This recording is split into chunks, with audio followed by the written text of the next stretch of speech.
सोचिए, अंडमान की cellular jail का घना अंधेरा है। एक ब्रिटिश अधिकारी का वहां दौरा चल रहा है और अचानक एक अफगान कैदी का उस पर जानलेवा हमला होता है।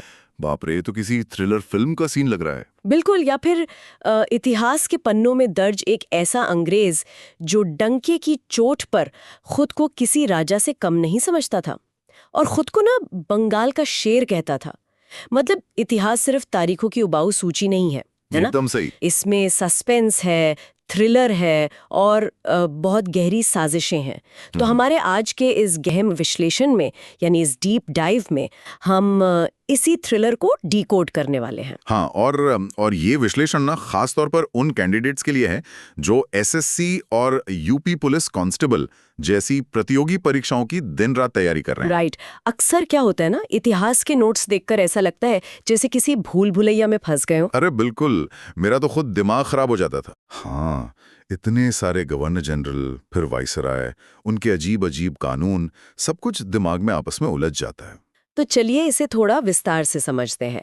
आज का हमारा मिशन ही यही है कि जो छात्र हमें सुन रहे हैं उन्हें इस भूल भुलैया को रट्टा ना मारना पड़े। रटना तो बिल्कुल नहीं है। हाँ, हम इसके पीछे की कहानियों, कारणों और कुछ बेहद आसान ट्रिक्स के जरिए इसे हमेशा के लिए दिमाग में सेट कर लेंगे। तो इस सफर की शुरुआत करते हैं 1798 से, जब भारत में एंट्री होती है लॉर्ड वेलेस्ली की, जो कि 1805 तक रहा। जी। और जैसा कि मैंने शुरुआत में कहा, ये खुद को बंगाल का शेर कहता था। लेकिन परीक्षा के नजरिए से इसकी सबसे बड़ी पहचान है 1798 में शुरू की गई सहायक संधि, जिसे सब्सिडियरी अलायंस भी कहते हैं। राइट। मैंने इसके बारे में पढ़ा, लेकिन सच कहूं तो मुझे ये किसी, वो क्या कहते हैं, माफिया प्रोटेक्शन रैकेट जैसा लगा। अच्छा, माफिया रैकेट कैसे? मतलब हमें पैसे दो, अपनी फौज हटाओ, वरना हम तुम्हारी रक्षा नहीं करेंगे। क्या अंग्रेजों का यही तरीका था? देखिए, इस रैकेट की असल जड़ें ना भारत में नहीं, बल्कि यूरोप में फैली हुई थी। ओह, अच्छा। हाँ, उस समय फ्रांस में नेपोलियन का खौफ एकदम चरम पर था और अंग्रेजों को डर था कि फ्रांसीसी सेना कहीं भारत पर हमला ना कर दे। तो ये सब डर के मारे हो रहा था। बिल्कुल, इसी डर के कारण वेलेस्ली ने ये जाल बिछाया। शर्तों के मुताबिक भारतीय राजाओं को अपनी सेना भंग करनी पड़ती थी। उनके दरबार में एक ब्रिटिश रेजिडेंट बैठा दिया जाता था। एक तरह से जासूस। हाँ, जासूस समझ लीजिए। और सबसे बड़ी बात, वे बिना अंग्रेजों की इजाजत के किसी अन्य राज्य या देश से कोई संधि कर ही नहीं सकते थे। बाप रे। मतलब सुरक्षा के नाम पर राजाओं को पूरी तरह से अपाहिज बना देना।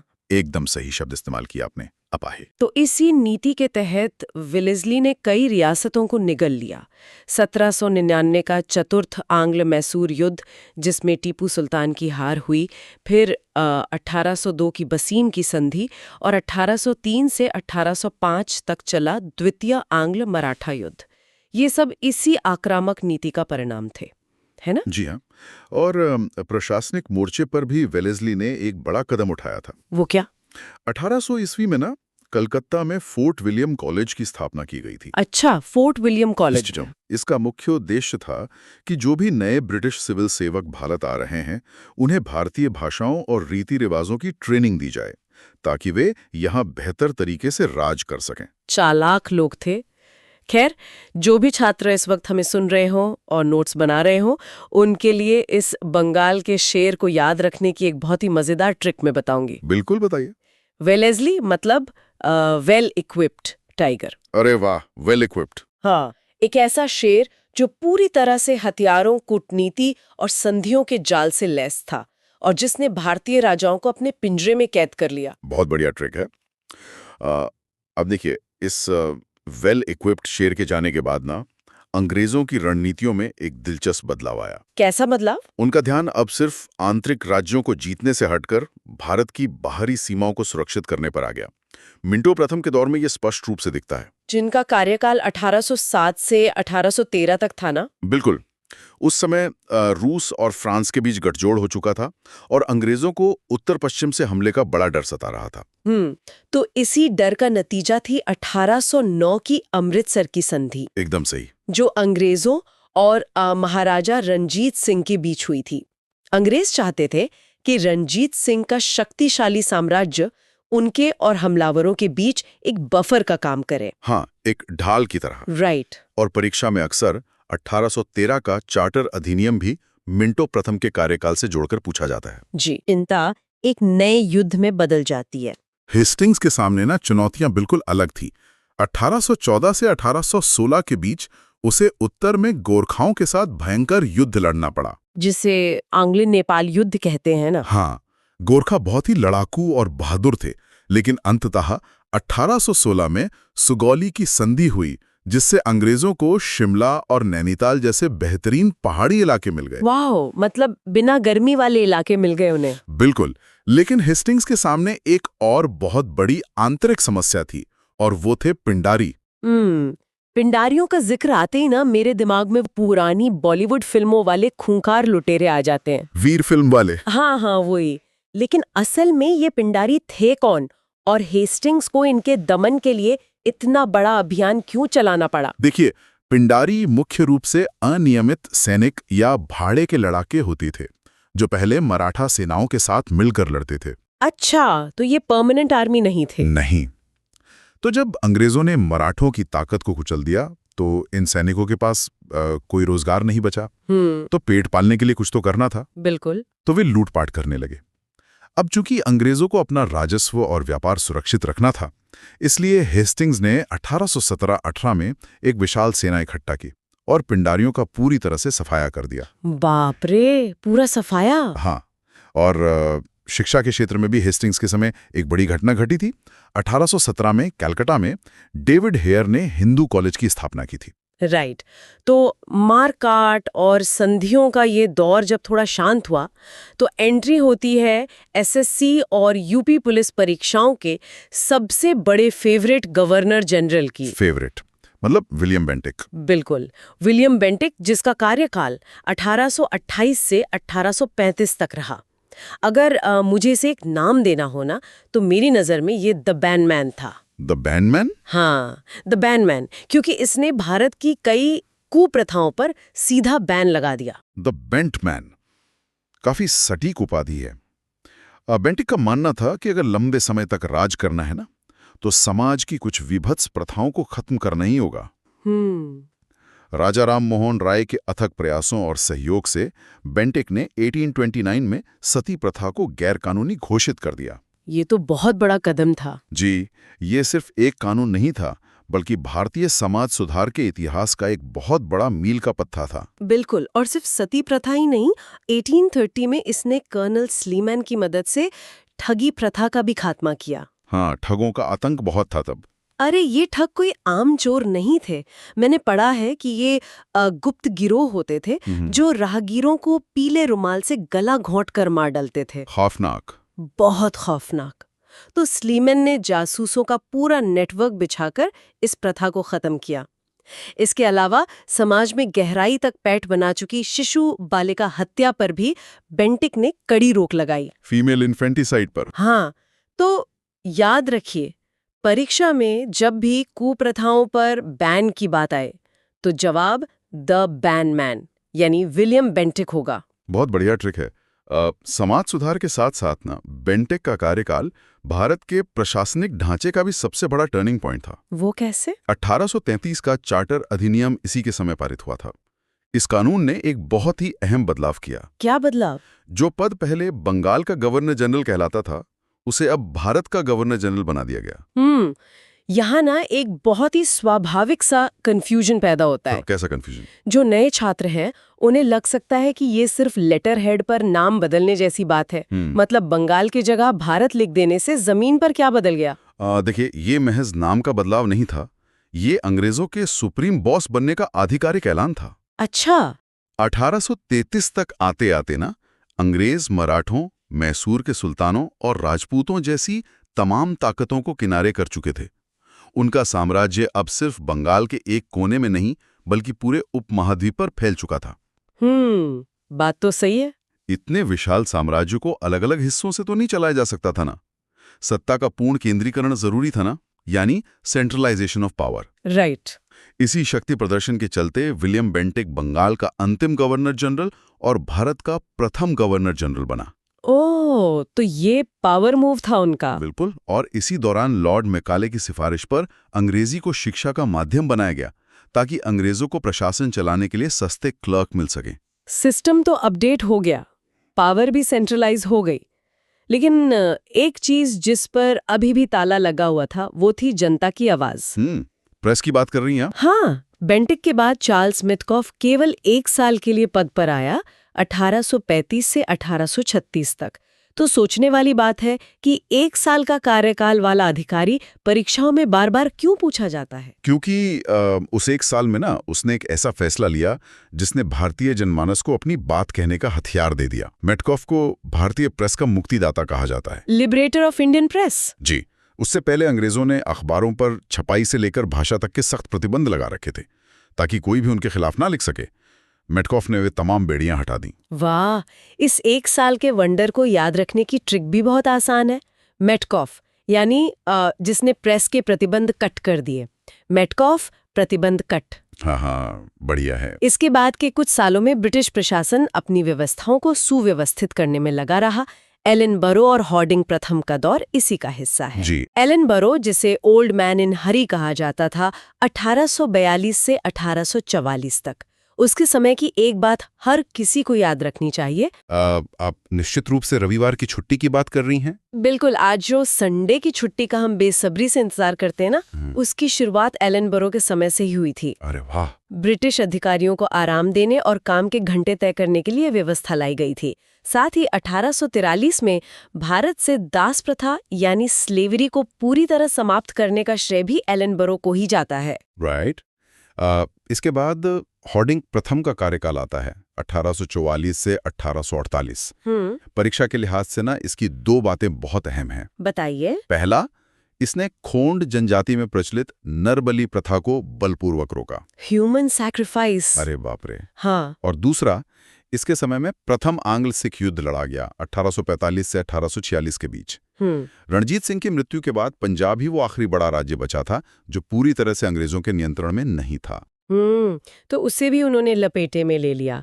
खैर, चलिए अब हम इस विश्लेषण के उस हिस्से में प्रवेश कर रहे हैं जहां से आधुनिक भारत की तस्वीर भी बदलती है और इतिहास का सबसे खूनी अध्याय भी शुरू होता है। बिल्कुल। हम बात कर रहे हैं उस व्यक्ति की जो परीक्षाओं का एकदम वीआईपी है, लॉर्ड डलहौजी, जिसका कार्यकाल 1848 से 1856 तक रहा। यहाँ सबसे दिलचस्प बात यह है कि डलहौजी का कार्यकाल एक बहुत बड़े विरोधाभास की कहानी है। पैराडॉक्स। हाँ, एक तरफ वो आधुनिक भारत का आर्किटेक्ट नजर आता है जिसने ढेर सारे विकास कार्य किए। राइट। और दूसरी तरफ उसकी नीतियां इतनी क्रूर और विस्तारवादी थीं कि उन्होंने पूरे देश को बारूद के ढेर पर बैठा दिया। अगर विकास कार्यों को याद रखना हो तो जो छात्र तैयारी कर रहे हैं वे हमारी the D for development trick का इस्तेमाल कर सकते हैं।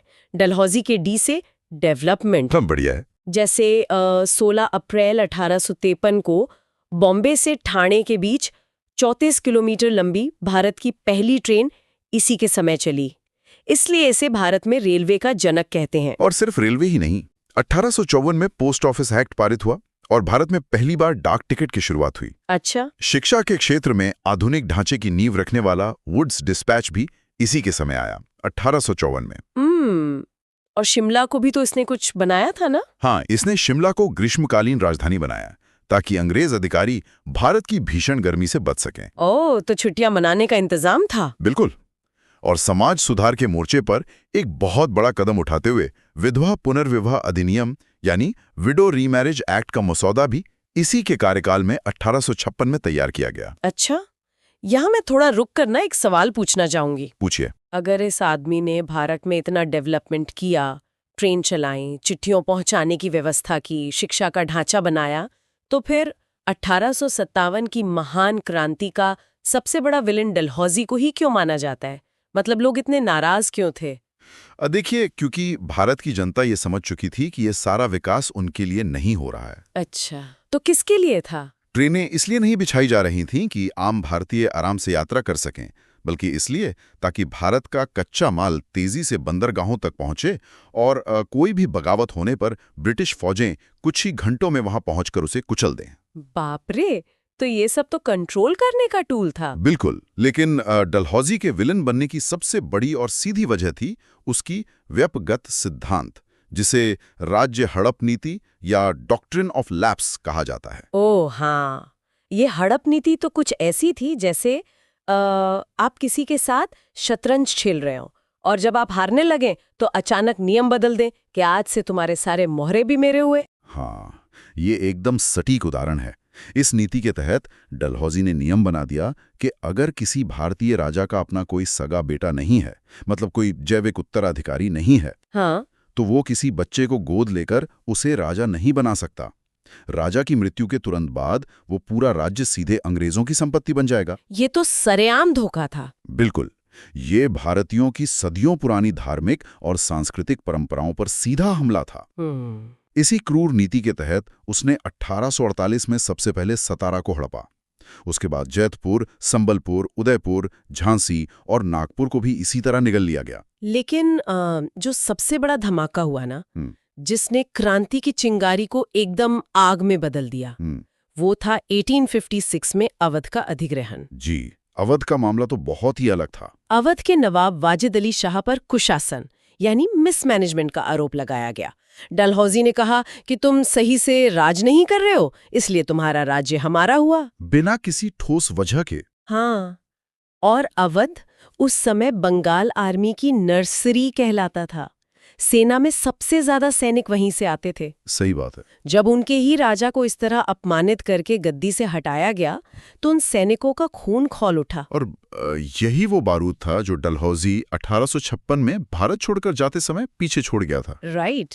अब बस एक चिंगारी की जरूरत थी, और उस विस्फोट का सामना करने के लिए भारत में आया लॉर्ड कैनिंग 1856 से 1862 तक। कैनिंग वो अधिकारी था ना जिसके समय में वो मशहूर 10 मई 1857 की तारीख आई, जी, जब मेरठ से प्रथम स्वतंत्रता संग्राम की शुरुआत हुई। तो परीक्षा के लिए कैनिंग से जुड़े तथ्य बहुत ही सीधे और अहम है। अगर कैनिंग को एक ऐतिहासिक प्रतीक के रूप में देखे ना, तो वो एक पुल था। The bridge. ब्रिज कैसे? 1857 की क्रांति के बाद ब्रिटिश सरकार पूरी तरह हिल गई थी। उन्हें समझ आ गया कि ईस्ट इंडिया कंपनी के व्यापारी अब इतने बड़े भारत को नहीं संभाल सकते। वो समझ गए कि दाल नहीं गलेगी अब। बिल्कुल, इसलिए 1858 के भारत शासन अधिनियम के तहत कंपनी का शासन ही खत्म कर दिया गया और भारत की सत्ता सीधे ब्रिटिश ताज यानी ब्रिटिश क्राउन के हाथों में चली गई। ओह, और यहीं से पदनाम फिर से बदला है ना? जी। कैनिंग भारत का अंतिम गवर्नर जनरल था और वही भारत का प्रथम वाइसरॉय बना। राइट, वाइसरॉय मतलब सीधे ब्रिटिश रानी का प्रतिनिधि। इसे याद रखने की ट्रिक बहुत मजेदार है। बताइए। 1857 की उस भयंकर क्रांति का, उस महासंग्राम का प्रेशर कौन सहन कर सका? कौन उसे कैन कर पाया? जो प्रेशर कैन कर सके वो है कैनिंग। ये तो बेहतरीन ट्रिक है। कैनिंग के समय की उथल-पुथल ना सिर्फ विद्रोह तक सीमित नहीं थी। 1857 में ही भारत में उच्च शिक्षा के 3 बड़े केंद्र मुंबई, कलकत्ता और मद्रास में नए विश्वविद्यालय स्थापित किए गए थे। अच्छा। और याद है, हमने डलहौजी के समय चर्चा की थी कि विधवा पुनर्विवाह अधिनियम का मसौदा तैयार हुआ था। हाँ, ड्राफ्ट डलहौजी ने बनाया था। बिल्कुल, लेकिन उसे कानूनी रूप से लागू कैनिंग ने 1856 में किया था। मसौदा डलहौजी का, लेकिन लागू हुआ कैनिंग के समय। ये अंतर परीक्षा में कंफ्यूज कर सकता है, इसलिए इसे ध्यान में रखना बहुत जरूरी है। एकदम सही। इसके अलावा बंगाल में किसानों का प्रसिद्ध नील विद्रोह भी इसी के कार्यकाल में हुआ 1859-60 में, और प्रशासनिक ढांचे में बदलाव करते हुए भारतीय परिषद अधिनियम और उच्च न्यायालय अधिनियम भी कैनिंग के समय ही 1861 में पारित किए गए। कैनिंग के बाद के कुछ वायसरॉयों का दौर छोटे-मोटे सुधारों का रहा, लेकिन 1869 में जब लॉर्ड मेयो भारत का वायसरॉय बनकर आया तो उसके कार्यकाल का अंत इतिहास की सबसे नाटकीय घटनाओं में से एक बन गया। बिल्कुल, हमारे विश्लेषण की शुरुआत में जो सस्पेंस था ना, वो मेयो से ही जुड़ा है। जी। 1869 से 1872 का समय, एक शक्तिशाली ब्रिटिश वायसरॉय जो पूरे भारत का शासक था, उसकी चाकू मारकर हत्या कर दी गई। सोचकर ही रोंगटे खड़े हो जाते हैं। 1872 में मेयो अंडमान निकोबार के पोर्ट ब्लेयर में बनी सेलुलर जेल, जिसे काला पानी कहा जाता था, उसका निरीक्षण करने गया था। अंधेरा हो चुका था, वो वापस अपनी नाव की तरफ लौट रहा था, तभी शेर अली अफरीदी नाम के एक अफगान कैदी ने जो आजीवन कारावास की सजा काट रहा था, अचानक उस पे हमला कर दिया और उसकी हत्या कर दी। बाप रे। भारत में पद पर रहते हुए किसी वाइसरॉय की हत्या का ये इकलौता और एकदम सनसनीखेज मामला है। ये घटना ना ब्रिटिश साम्राज्य के लिए एक बहुत बड़ा मनोवैज्ञानिक झटका थी, लेकिन परीक्षा के दृष्टिकोण से मेयो का एक और बहुत बड़ा योगदान है जो आज भी भारतीय प्रशासन का अहम हिस्सा है। वो क्या? भारत में पहली बार जनगणना यानी सेंसस 1872 में लॉर्ड मेयो के समय में ही शुरू हुई थी। ओ, तो पहली जनगणना इसके टाइम पे हुई। हाँ। अंग्रेजों को भारत के लोगों से टैक्स वसूलना था, नीतियां बनानी थी, इसलिए उन्हें जानना था कि आखिर यहाँ कितने लोग रहते हैं। और इस जनगणना को याद रखना कितना आसान है। मेयो मतलब मे आई काउंट यू, क्या मैं आपको गिन सकता हूँ? अरे वाह। जनगणना में गिनती तो होती है ना, मे आई काउंट यू से बन गया मेयो और जनगणना। बहुत ही शानदार जुगाड़ है तो। इसके बाद हम वाइसरॉयों की एक ऐसी जोड़ी पर आते हैं जो बिल्कुल एक दूसरे के विपरीत थे। कौन सी जोड़ी? लॉर्ड लिटन 1876 से 1880 और लॉर्ड रिपन 1880 से 1884। ये ना इतिहास का पेंडुलम है जो एक छोर से दूसरे छोर तक झूलता है। एकदम सही तुलना की आपने। लिटन का कार्यकाल तो दमन का चरम था। उसे डर था कि भारतीय प्रेस अंग्रेजों के खिलाफ फिर से कोई माहौल न बना दे।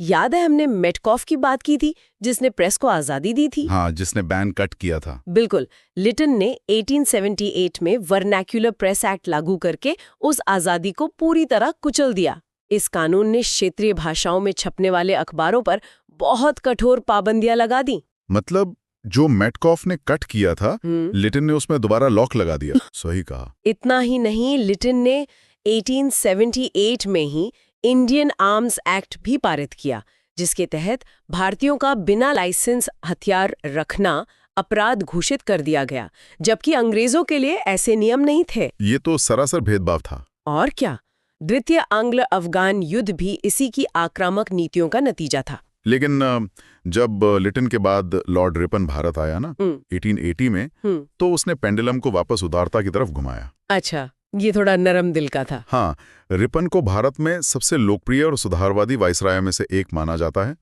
उसने आते ही वर्नाक्युलर प्रेस एक्ट को रद्द कर दिया। वाव। और स्थानीय स्वशासन यानी लोकल सेल्फ गवर्नमेंट की नींव रखी। तो इस पूरी चर्चा को अगर हम समेटे ना, तो जो भी छात्र इसे सुन रहे हैं उन्हें अब ये समझ आ गया होगा कि ये सिर्फ याद करने वाली रैंडम तारीखों की लिस्ट नहीं है। बिल्कुल नहीं। वेलेस्ली की सहायक संधि के माफिया रैकेट से लेकर बेंटेक के सुधारों तक, डलहौजी की क्रूर हड़प नीति से लेकर 1857 की उस क्रांति तक जिसने ईस्ट इंडिया कंपनी का ही बोरिया बिस्तर गोल कर दिया, ये सब एक तार्किक श्रृंखला है ना? एक कदम से दूसरा कदम जुड़ा हुआ है। बिल्कुल। ये एक व्यापारिक कंपनी के लालच, ताकत के नशे में उसके तानाशाह बनने और फिर जनता के भयंकर विद्रोह के बाद ब्रिटिश ताज की सीधे नियंत्रण में आने की स्पष्ट कहानी है। राइट। हर कानून, हर फैसले के पीछे एक मजबूत कारण और उसका प्रभाव था। और जाते जाते ना, मैं डलहौजी से जुड़ा एक ऐसा विचार छोड़ना चाहूँगा जो स्रोत सामग्री के अध्ययन से उभर कर सामने आता है और जो सब लोगों को गहराई से सोचने पर मजबूर कर देगा। जी बिल्कुल, बताइए वो विचार क्या है? हमने विस्तार से चर्चा की कि डलहौजी ने अपने फायदे के लिए अपनी फौजों को दौड़ाने और कच्चा माल लूटने के लिए भारत में रेल की पटरियां बिछाई और डाक व्यवस्था शुरू की। हाँ, उसका मकसद तो बस लूटना था, उसका इरादा सिर्फ और सिर्फ नियंत्रण था। लेकिन जरा सोचिए, इस तकनीक ने असल में क्या किया? क्या किया? जो भारतीय अलग अलग रियासतों में अलग अलग भाषाओं और क्षेत्रों में बटे हुए थे, जो एक दूसरे का दर्द नहीं जानते थे, उन्हें इसी रेलवे ने आपस में जोड़ दिया। Oh right. इसी डाक व्यवस्था ने 1857 की क्रांति के गुप्त संदेशों को, कमल और रोटी के उन प्रतीकों को रातों रात पूरे देश में फैला दिया। बाप रे, ये तो मैंने सोचा ही नहीं था। है ना? सत्ता जिस तकनीक को अपने घमंड में जनता को कुचलने के लिए लाती है, विडंबना देखिए कि वही तकनीक अनजाने में ही विद्रोहियों के हाथ का सबसे धारदार हथियार बन जाती है। इतिहास का ये विरोधाभास हमेशा याद रखने लायक है। वाकई ये नजरिया इतिहास को देखने का पूरा चश्मा ही बदल देता है। जो भी कैंडिडेट्स आगामी एसएससी और यूपी पुलिस कांस्टेबल परीक्षा के लिए पसीना बहा रहे हैं, हमें पूरी उम्मीद है कि अब गवर्नर जनरल और वाइसरॉय की ये जो भूल भुलैयां थी ना, ये आपके लिए एक सीधा और साफ रास्ता बन गई होगी। आप सभी को आपकी तैयारियों के लिए ढेरों शुभकामनाएं। पढ़ते रहिए और चीजों के पीछे के क्यों और कैसे पर हमेशा सवाल उठाते रहिए।